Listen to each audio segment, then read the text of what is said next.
नमस्कार मित्रों, आप सबका हमारी ग्रहों की सीरीज ग्रहों के रहस्य इसमें बहुत बहुत स्वागत है। सर बहुत बहुत स्वागत है आपका। नमस्कार सर, हमें ग्रहों के बारे में महत्वपूर्ण सूचनाएं दे रहे हैं जो कि हमारी सोच से भी परे होती हैं। तो सर, आज हम चंद्रमा के ऊपर जानेंगे। तो चंद्रमा पे चंद्रमा विचार जी बहुत इम्पोर्टेंट है। जी और ये जो हम सीरीज चला रहे हैं ये एक अलग तरीके से चला रहे हैं जी क्योंकि हम इसको मूल त्रिकोण से ले रहे हैं, हाँ। परंतु ये कोई फाइनल वर्ड नहीं है।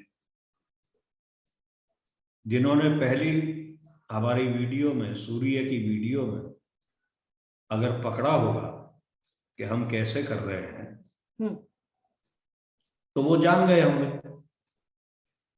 कि ये पद्धति जो ली है ये श्रीपति पद्धति है जी।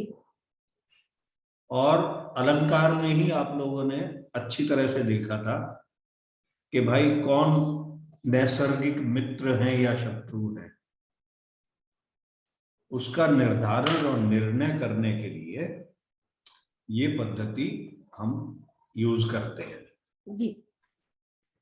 अब मैं पद्धति तो नहीं बता रहा यहाँ पर। हाँ जी। अगर आप लोगों को किसी को नहीं मिलती है तब मैं आगे आने वाले वीडियोज में वो बता दूंगा। जी सर। आप खुद उसको ढूंढने की कोशिश करें, जी। अपनी याददाश्त को दोबारा याद करें जी सर। कि ये क्या था। जी सर।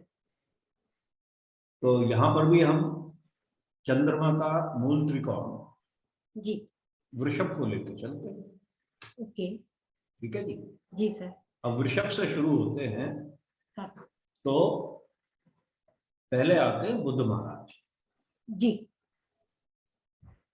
बुध महाराज को चंद्रमा अपना परम मित्र मानते हैं। चंद्रमा मानते हैं जी।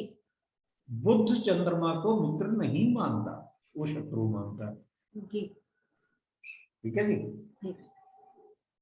अगर ये दोनों एक साथ होते हैं, चंद्रमा और बुध, अब यहां देखिए चंद्रमा का तो कोई शत्रु है नहीं। जी सर। सारे न्यूट्रल है। हाँ जी। तो वो किसी भी भाव में जाके बैठ जाए, किसी भी राशि में बैठ जाए तो वो सम की राशि में होता है।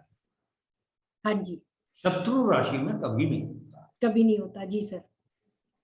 ये मैं नैसर्गिक की बात कर रहा हूं। हाँ जी। क्योंकि तत्कालिक में तो शत्रु बन सकते हैं पर नैसर्गिक में नहीं बनते। अब यहां जो बात आती है वो ये आती है कि चंद्रमा और बुध की युति किस राशि में है।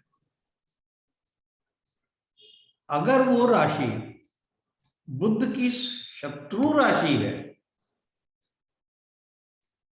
और बुध महाराज शत्रु के साथ बैठे हैं,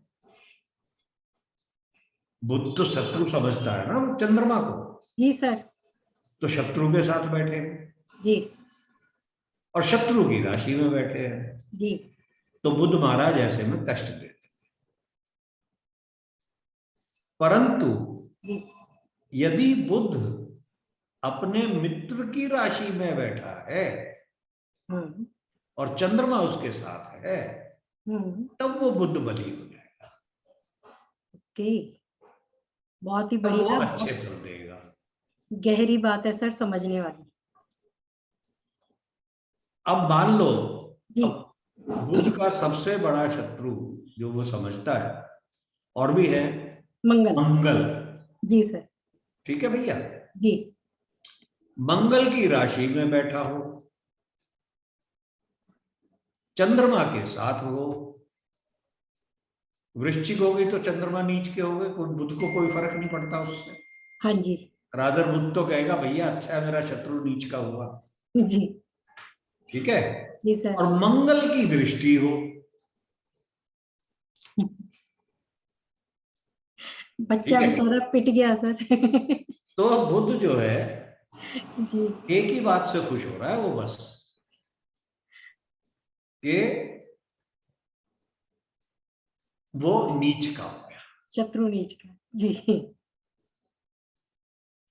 परंतु फिर जो है वो बुध बहुत अच्छे फल नहीं दे पाता। बुद्धि भ्रष्ट हो सकती है। मतलब बुद्धि जो है हाँ। उसको कहीं ना कहीं कभी ना कभी वो थोड़ी सी ठोकर मारता है, जी वो दुखी होता है। जी अब तो मैं ठीक बता रहा हूं भाई, जल्दी से नहीं। सर, आप पहले भी ठीक ही बताते हैं हमेशा। अच्छा, जी अब आ जाओ सूर्य। जी अब चंद्रमा, मैं एक एक चलता जा रहा हूं। जी चंद्रमा सर। क्योंकि अब कर्क तो उसकी खुद की राशि है, स्वराशि का बैठ जाएगा, हाँ जी।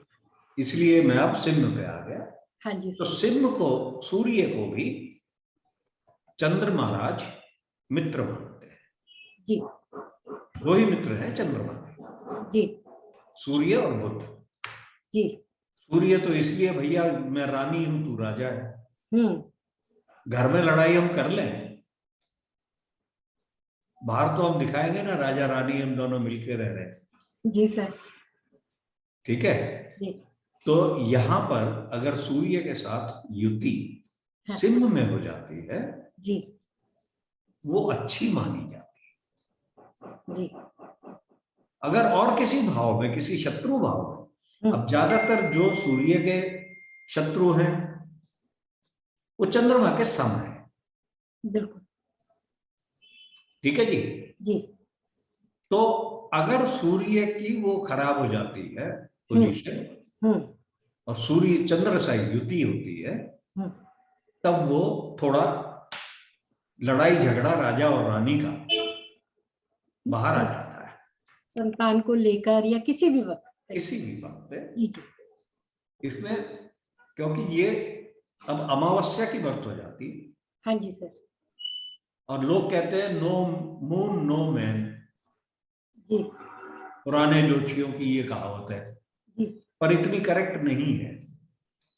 सर, इसमें चंद्रमा का पक्ष बल भी देखा जाता है फिर। अरे भाई अमावस्या कह तो अमावस्या, दिया सॉरी मैंने, सॉरी। जी जी सर। जी।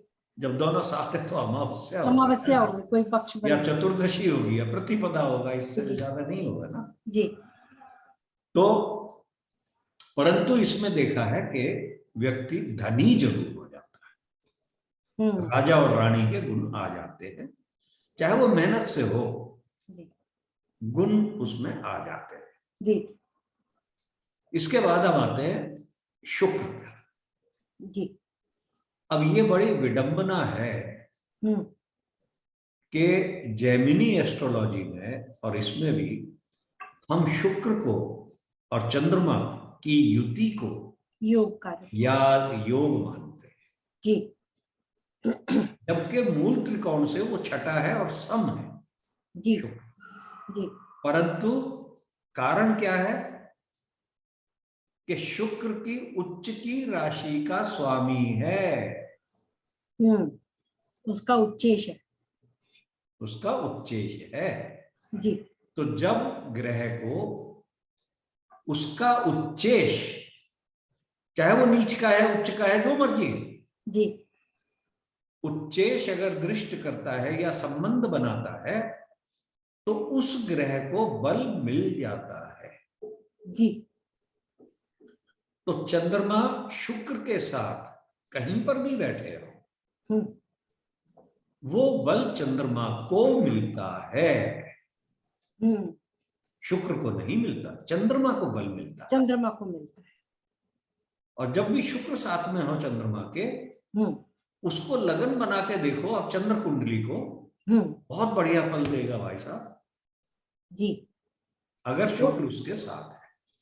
वैसे भी सर दोनों ही शुभ ग्रह, सुंदरता के कारक और राजसिक दुख दे। जी इन जनरल बता रहा हूं कि शुभ फल देता है। जी सर। सुंदरता के और बड़े फैक्टर हैं। जी सर। दोनों का इकट्ठे होना ही सुंदरता नहीं है। जी ठीक है जी। जी सर। तो शुक्र तो हम वेलकम करेंगे चंद्रमा के साथ। जी सर। इसके बाद आ गए मंगल। जी। अब ये मंगल महाराज जो हैं,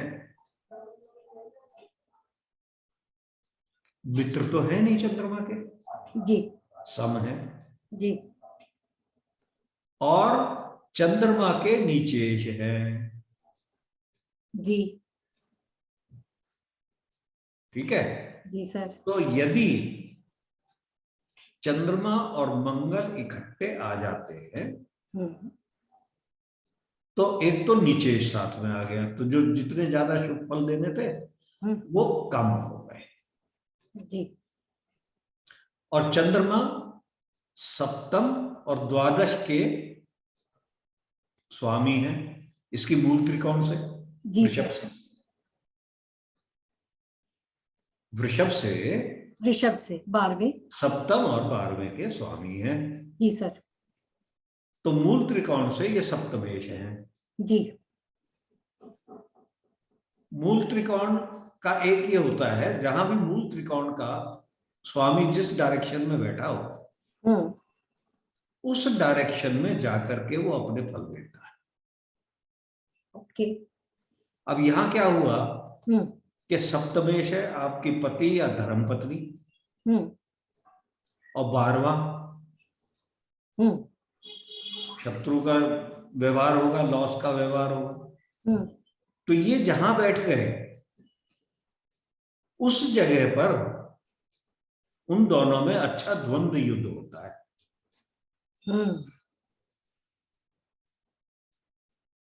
मान लो किसी कुंडली में ये दोनों चतुर्थ भाव में बैठ गए जी, तो पति पत्नी घर में ही लड़ाई करेंगे, सुख के लिए लड़ाई करेंगे। ये दोनों पंचम में बैठ गए तो संतान को लेकर के और अपने आप को बुद्धिमान जताने के लिए ये द्वंद्व युद्ध करेंगे। ओके। लोग बाग देख लेते ना चंद्रमा और शुक्र की, ये चंद्रमा और मंगल की युति बहुत बढ़िया है जी हैं? जी। अब द्वितीय भाव में बैठा दो उसको परिवार में परिवार में, और अपने मुंह में मुंह का स्वाद, खाना पीना तो पति पत्नी की लड़ाई जो होगी, साले तू दारू क्यों पी रहा है जी, समझ गए ना। जी। और सर कुंडली के चतुर्थ में हो तो माता से बहुत पिटता है नहीं, घर में लड़ेंगे, घर में लड़ाई सर, माँ को लेके लड़ेंगे। जी। या तो पत्नी की माँ आके उसके पास रहना शुरू कर देगी जी, या उस पत्नी की सास लड़के की माँ उसके पास आके रहना शुरू कर देगी जी, और उस पर विवाद होगा जी, कि मेरे से नहीं होता इसका काम। जी, ठीक है जी। जी। तो रोचक हो रहा है ना, मजा आ रहा है ना इसमें सर बहुत सर किसी के झगड़े में मजा लेना अच्छी बात तो नहीं है, लेकिन आ रहा है नहीं, हम कुंडली देख के बताते हैं ना भाई। जी सर, जी। तो ये दोनों साथ है तो बता दो भाई, पति पत्नी का झगड़ा कहाँ होगा। सर उच्च का होने पे थोड़ा कम होगा। कौन उच्च का हो, नीच का हो, जो मर्जी हो। अच्छा, उससे कोई फर्क उच्च का तो बलि बन रहा है जब शुक्र साथ में है उसके। ओके। अब पति पत्नी को बोल दो भैया 12वें भाव बैठे हुए दोनों मंगल और चंद्रमा, साले बेडरूम में ही लड़ोगे तुम, वही लड़ाई होगी। अच्छा जी, खैर ये तो जोक की बात हो रही है। हाँ जी। अब आ जाओ बृहस्पति में जी। अब यहां बृहस्पति अष्टमेश हो जाते हैं जी, मूल त्रिकोण से जी, और एकादशेश हो जाते हैं जी। तो दोनों भाव कोई अच्छे नहीं है मूल त्रिकोण से। हाँ जी और हम डंका पीटते रहते हैं गज केसरी योग का बिल्कुल है जी सर। और हर तीसरी चौथी कुंडली में गज केसरी योग मिल जाता है सर। चंद्रमा कहीं ना कहीं तो बृहस्पति से केंद्र में या साथ में हो जाता है। तो गज केसरी का इफेक्ट मतलब अपने शत्रुओं को शेर की तरह मार देता है जी। साले भीगी बिल्ली बने बैठे रहते हैं सब गज केसरी वाले। जी ठीक है ना? जी। भाई केंद्र में हो जाए या इकट्ठे हो जाए। अगर अब इकट्ठे हो गए तो इसकी हम कंडीशन बता चुके हैं। हाँ जी। एक किसी लेक्चर में, किसी वीडियो में ठीक। मैंने ये बताया था कि गज केसरी योग कब फल देता है। अगर किसी को याद हो तो रिमेंबर कर लेना जी। परंतु ये ज्यादातर अच्छा फल नहीं देता जी। जब तक बृहस्पति किसी अच्छे केंद्र का स्वामी ना हो। सबसे बली केंद्र है आपका दशम। ठीक है ना? जी। तो अगर वो हो तब तो वो ठीक फल दे देगा। जी। क्योंकि आप इसके मूल त्रिकोण से देखोगे तो बृहस्पति अच्छा ग्रह नहीं है। जी। वृषभ से ये मतलब अष्टम शुक्र की राशि हो गई, वहां से बृहस्पति अच्छा ग्रह नहीं है। तो बृहस्पति और चंद्रमा का देख करके सिवाय कुछ पोजीशन छोड़ के बाकी जगह अच्छा फल नहीं देते। जी। बृहस्पति सर अपनी उच्च की राशि या चंद्रमा की स्व राशि से भी छठे में आ जाता है। वही कह रहा हूं ना। हाँ। अब आ गए शनि महाराज जी। अब देखो शनि महाराज की कितनी अच्छी स्थिति है मूल त्रिकोण से। जी। केंद्र और त्रिकोण के स्वामी हैं। हाँ जी। 9th के स्वामी हैं। जी। ये जहां भी युति हो जाए शनि और चंद्रमा की, वहां के कर्म धर्म को ये बहुत ऊंचा उठा देगा। जी। बहुत अच्छे फल देगा। जी। कितने पॉलिटिशियंस में आपने देखा होगा चंद्रमा शनि की युति 10th हाउस में है नहीं? कितना अच्छा फल दे जाती है। 4th हाउस में, 7th हाउस में। जी। 7th हाउस में शनि चंद्रमा आ गए, सब बोलते हैं यार बेकार है, शादी में अच्छा नहीं रहेगा, ये नहीं रहेगा। अरे भैया अच्छा रहेगा, अरे थोड़ी बहुत इज्जत मिल जाएगी तेरे। आपने बोला है कि शनि अगर आ जाए सप्तम में तो ससुराल से बहुत इज्जत मिलती है। हाँ जी। नवांश में हो तो ज्यादा है। जी। यहाँ पर है कि अपोजिट जो आपके कांटेक्ट में आते हैं उनसे इज्जत मिल जाती है। जी। पर अगर पीड़ित हो जी तो क्रिटिसिज्म भी हो जाता है वहां। जी। तो ये भाई साहब चंद्रमा जी हैं, बहुत ही इंपॉर्टेंट है। ठीक है। आज एक बात और बताता हूं मैं जी, एक और इससे संबंधित नहीं है जी। मेरे को खुद को विचार आ रहा था कि शायद मैंने D9 पे, नवांश पे तकरीबन हर जगह वीडियो कर चुका हूं। हाँ जी सर। पहले भी सप्तऋषि में भी किया, US में भी किया जी सर। और जो भी है वो बोलते हैं भैया नवांश पे बताओ, आपका बहुत बढ़िया वीडियो होता है। जी सर जी। अब जो हमारे पुराने स्टूडेंट वो सुन चुके हैं। हाँ जी। और अब निम्मी ने कहा कि भाई साहब D9 पे हम बात करेंगे जी, क्योंकि बहुत टाइम हो गया। हाँ मैंने मना किया था पहले जी, फिर मैंने कहा चलो अब हम कुछ ऐसी बातें शेयर करेंगे D9 में जो घिसे पिटे, जो पुराने हैं, घिसे पिटे नहीं कहूंगा, वो भी इम्पोर्टेंट है और फ्रेश है हमेशा, अप्लाई करने में उसको मजा आता है जी। तो उसके अलावा और भी बहुत बातें हैं जी। D9 तो समुद्र है। हाँ जी। तो अब की बार मैं सोच रहा हूं मैरिज का भी करूंगा जी। उसमें हम धर्म को भी देखेंगे जी। और मैरिज में ऐसे पहलू बताऊंगा जो पहले के उसमें हमने नहीं देखे। बहुत बढ़िया सर। कहीं टच किया होगा जी, परंतु उसको अब मैं और अच्छी तरह से, अब जैसे सेकंड हाउस हमने कभी टच नहीं करा नवांश ने, हाँ जी, तीसरा भाव बहुत कम टच किया है, जी 11वां भाव बहुत कम टच किया है, जी, ठीक है। जी सर। अब उन भावों को भी मैं थोड़ा सा पकड़ूंगा। Thank you so much sir, thank you so much. ये उन व्यूवर्स के लिए जो मुझे कह रहे थे कि हमने तो D9 बहुत बार सर के साथ किया हुआ है, तो ध्यान रखें, सर बहुत कुछ नया बताने वाले हैं।